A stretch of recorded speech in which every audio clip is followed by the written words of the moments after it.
After leaving MrBeast, these 5 former employees all had one thing in common: they publicly turned against Jimmy. From small fallout to the most extreme case, starting at level 1, Marcus Pearson, a former MrBeast team member whose public fallout after being kicked from the team would damage his career for good. Marcus first joined MrBeast back in 2019, where he quickly became a fan favorite thanks to his personality and regular appearances in videos. For a while, everything seemed normal, but after being on the team for less than a year, Marcus suddenly stopped appearing in MrBeast videos, and fans quickly began to notice. People started filling the comment sections asking where he had gone, with many wanting him to return. Marcus would eventually reply to one of those comments by saying, "Ask MrBeast," which instantly made fans believe something had happened behind the scenes. This only added more speculation, as people started questioning whether Marcus had left on good terms, or if something bigger had happened. Then around August 2020, Marcus was officially removed from the MrBeast team. After leaving, things started getting much stranger. Marcus began posting unusual Instagram stories and making wild public accusations, including one extreme claim that MrBeast started COVID-19. He started this pandemic for a reason. In one Instagram story, Marcus appeared to go on a personal crusade against MrBeast, openly claiming he wanted to destroy him. I gotta destroy him, bro. So I'm gonna destroy you, bro. I'm gonna destroy you eternally. For a long ass time, you gonna feel this. You gonna feel this tomorrow, the next day, and the next day. You ain't gonna forget about this. At one point, Marcus even admitted he wanted to put his hands on MrBeast. And since you thought I was so stupid, since you assume I was so stupid, I'm gonna show you. And since I can't put my hands on you, and I can't touch it like I want to, this is the route I gotta go. MrBeast took the threat seriously, hiring security to follow him around. Marcus would later claim the real reason he was fired was because MrBeast is a broken person. The only conclusion that I can make is that he's broken somewhere else. The fan base he had built during his time with MrBeast quickly turned against him, as his posts became increasingly erratic and difficult to follow. In many of his Instagram stories, Marcus struggled to stay on topic, constantly jumping between unrelated tangents. But how you gonna starve a nigga that started music in 2017, right? And his mom slapped him, said, "Sit your ass down, go to school." Never wanted to go to school. Never. So then I had to turn up in high school. Over time, rumors about Marcus allegedly using drugs began spreading across the internet, leading many people to believe that was the real reason he was removed from MrBeast's team, although nothing was ever officially confirmed. After being fired, Marcus attempted to launch his own podcast, but it failed to gain traction and was quickly forgotten. In the end, the public meltdown that followed his departure would completely destroy the career Marcus had built through MrBeast. But somehow, his controversy would end up being the least shocking out of all 5 former employees on this list. Because unlike Marcus, whose career collapsed after leaving, Trey Yates stayed deep inside MrBeast's inner circle for nearly 3 years after joining in 2018 as a video editor. Trey wasn't a public face of the channel, but fans quickly recognized his editing style while working on massive videos like I Got Hunted by the FBI. His editing became so popular that viewers would constantly leave comments like, "Trey, your editing is so good, love the work." But then suddenly, in 2021, Trey completely disappeared from the MrBeast team. For years, fans had no idea what actually happened. That was until 2024, when Trey finally broke his silence during a podcast appearance. According to Trey, he had worked his way up in MrBeast's team. I moved to post-production manager and editor at the same time for Beast Reacts, like 2018, 2019-ish. Trey claimed the pressure behind the scenes at MrBeast had started reaching a breaking point after one video failed to perform to Jimmy's expectations. We posted it, and Jimmy put me on a group call with the other leads at Horizontal. He was fucking furious about it because it started tanking just so much, and he was just like, "Why do we post this, blah blah blah, every video needs the best video possible. Trey, this is all your fault. This is all your fault for posting a cringe video, and we need to work more hours. We need to do this, we need to do that." I was like, "Jimmy, I'm not working more than 45 hours anymore per week." And he paused, and he was like taken aback, and he was like, "Oh, I didn't know you felt that way." And according to Trey, that call would completely change his future working with MrBeast.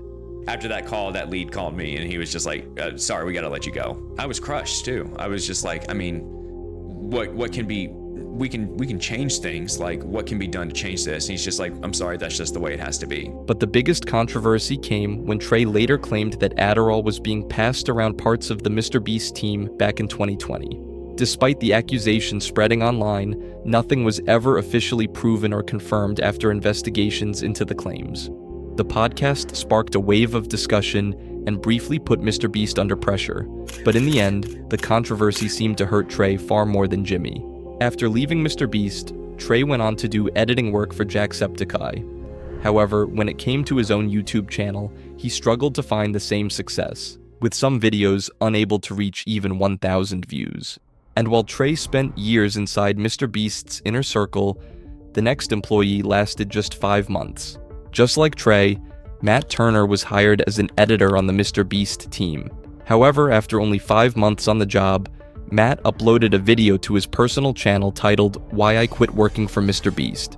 In the video, Matt explains how MrBeast had helped him financially both during and after his time on the team. MrBeast paid for my rent every month when I lived in North Carolina, and he said, all right, you can live here as long as you want. Not only that, but Matt claimed Jimmy continued supporting him even after he had left the company. He's saying, you don't have to work for me, but I'll still pay you, and because of that, I hope that lets you live in LA, go to college, backpack Asia. Whatever you want to do after this, I want to set you up for that. Turner would then go on to recommend the job to anyone who had the opportunity to take it. And the job is still an amazing job. If you have the opportunity to get this job that I had, totally take it. It's a lot of fun. It was basically just like a friendship, and going to work was a blast each and every day. He ended the video by saying, "Going to work was a blast," which makes what happened next even more surprising. Because just 1 year later, Matt would post on Twitter describing his time working for MrBeast as the most mentally draining time of my life. In the same post, he also claimed that he was yelled at, bullied, and called replaceable by MrBeast every day.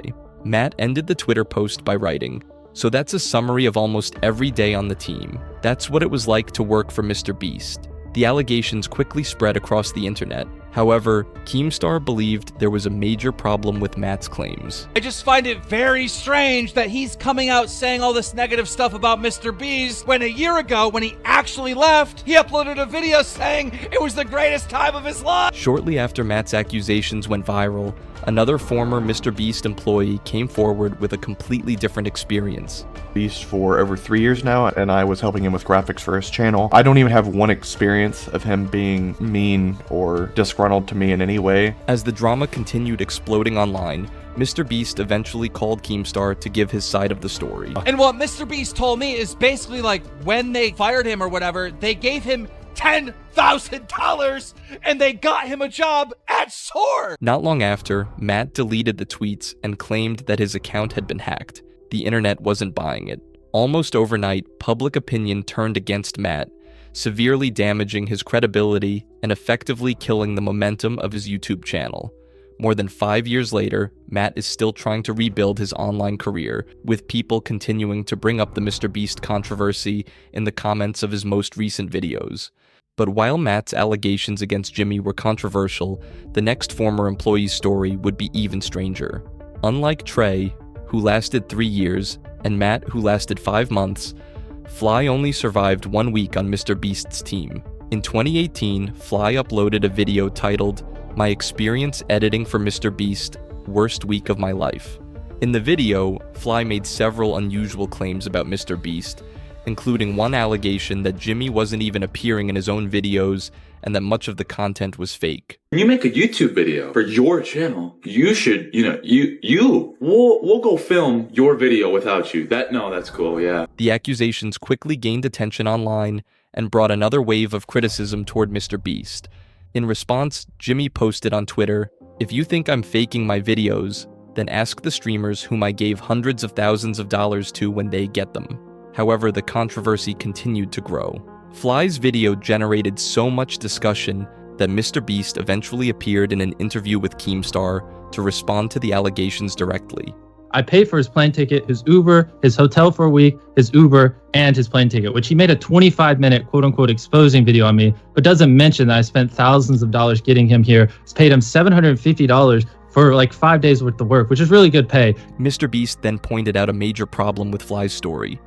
But this is the thing that really bugs me, right? He has all these issues, quote unquote, but he doesn't say any of them to me while he's here. He doesn't talk to me while he's here. He just bundles it all up so he can make this 25-minute video and blow everything out of proportion when he gets home. You know, if he had these issues, why didn't he bring them up while he was here with me? Why did he wait till he got home to shit talk me behind the screen where he could fabricate things? He would then move on to Fly's biggest allegation of all, the claim that MrBeast's videos were fake. My videos aren't fake. Like, I counted to 100,000. I watched Dance to Your Dead for, whatever. I give streamers $30,000. It's just fucking slander. MrBeast would then explain why he wasn't present at the end of a video.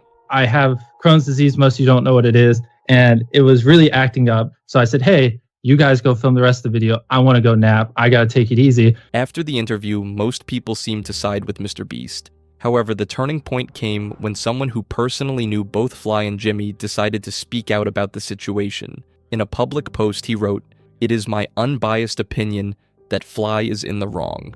With someone close to both sides backing MrBeast's version of events, public opinion quickly shifted against Fly.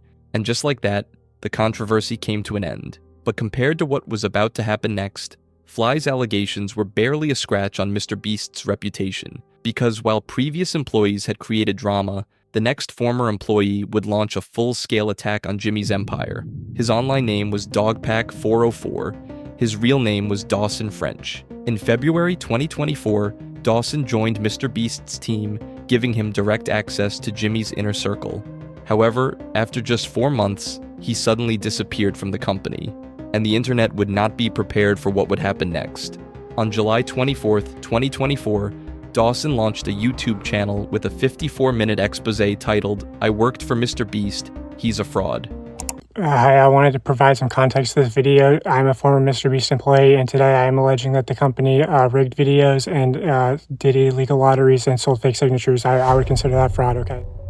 In Dawson's 54-minute expose, he accused MrBeast of many things, but one of his biggest allegations was that MrBeast was faking his videos. This train track is CGI, these bus wheels are CGI, this explosion is fake, this shredder is CGI, this car is digitally lifted, this pit is fake, this guy is fake, this raccoon is a paid actor, this island costs more than $1, this city is not abandoned, these buildings are CGI, but it's not your only way out. You can literally get an Uber to the airport for $20. That's not a lurker, it's just a guy. This whole room is fake, this contestant is an actor and a secret employee at MrBeast, they had him dive through this fake door twice, this line is scripted, this action is scripted. Dawson also alleged that MrBeast used illegal lotteries and giveaways to encourage viewers to purchase more merchandise and participate in promotions. A limited edition 40 mil special shirts. We're celebrating 40 million subscribers with a really big video. Then we will sign that shirt, and some of them will get random prizes like this. In 10 minutes, right, because we gotta give them time to do their cart, we'll give 2 orders $500 each. 5 minutes, someone's getting $3 grand in their order. In 5 minutes, we're gonna do the same thing again. We're gonna put $1,000 in a random order.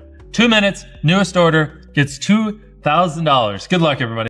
But the accusations didn't stop there. Dawson claimed some MrBeast merchandise advertised as signed by Jimmy was actually signed by other team members.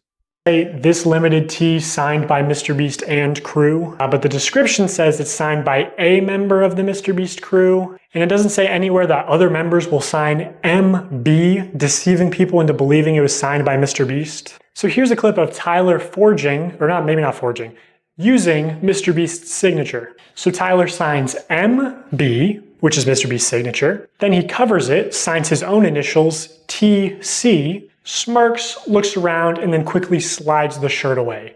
Could you make it any more obvious? The video quickly went viral, reaching over 6 million views in just 6 days and causing significant damage to MrBeast's reputation. Then just 14 days after uploading his first video, on August 8, 2024, Dawson released a second expose targeting MrBeast. This time the focus was on former employee Jake Weddle, who shared allegations about his treatment while working for the company.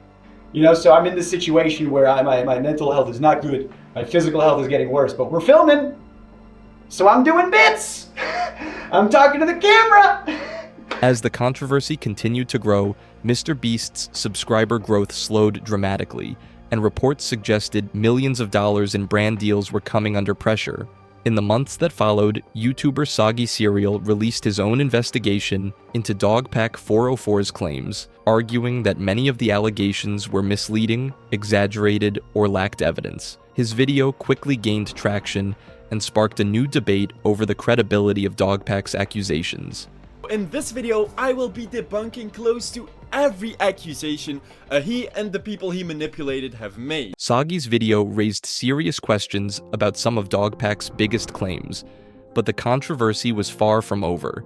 Then, 107 days after Dawson's second expose, MrBeast finally broke his silence. Appearing on a 2.5-hour podcast with Oompaville, Jimmy responded to many of the allegations that had been circulating online, including accusations that he had operated an illegal lottery. Do you believe that you ran an illegal lottery? I don't want to just like speculate. I have a team looking into it. I don't think we did though. During the interview, MrBeast also revealed that legal action was being considered. According to Jimmy, some of the accusations had gone so far that he felt he had little choice but to involve lawyers. Are you going to sue Dogpack? More than likely, yeah. There's tons of examples of him intentionally manipulating things to not be true and posting it online. Soggy has basically an hour and 27-minute video, and an hour of it is just flat out proving manipulation and lies and caused a lot of harm to my businesses. I mean, I've literally had people pull out millions of dollars and then tell me it was directly because of his video. With the possibility of a lawsuit now hanging over the situation, the battle between MrBeast and Dogpack 404 had entered an entirely new phase. Yet despite promising more evidence and further exposés, Dogpack 404 never released another video on MrBeast and suddenly disappeared from the conversation altogether. As the months passed, the narrative began to shift. Rather than focusing on MrBeast, more and more creators started dissecting Dogpack's own claims, questioning their accuracy and pointing out inconsistencies. Soon, videos criticizing Dogpack began appearing across YouTube, with creators examining his evidence and challenging his conclusions. The spotlight was no longer on MrBeast. It was now on the man who had tried to expose him, and with no response from Dogpack, the internet was left to draw its own conclusions. If you enjoyed this video, consider subscribing. It took dozens of hours of research and editing to put together.